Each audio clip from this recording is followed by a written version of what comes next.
একটা সবুজ ঘাসে ভরা মাঠের পাশে ছোট্ট একটা বন ছিল। সেই বনে থাকত একটি চঞ্চল খরগোশ, নাম তার টুকটুক। আর কাছেই এক গ্রামে থাকত একটা শান্ত স্বভাবের বিড়াল, নাম মিনুগ। একদিন টুকটুক ঘুরতে ঘুরতে গ্রামে চলে এল। সেখানে সে মিনুকে দেখতে পেল। মিনু আর টুকটুকের প্রথম দেখা হলেও তারা খুব দ্রুত বন্ধু হয়ে গেল। টুকটুক বলল, তুমি এত শান্ত কেন মিনু? মিনু হেসে বলল, শান্ত থাকলে মনও শান্ত থাকে। কিন্তু তুমি তো অনেক দুষ্টু দেখছি।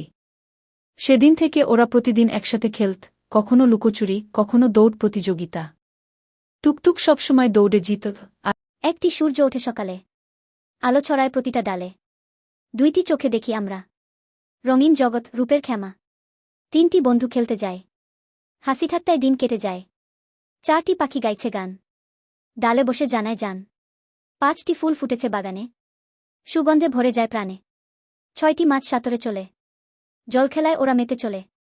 সাতটি রং রংধনুতে সাজে আকাশ রূপ ওঠাতে। আটটি পায়ে হাতে পোকা।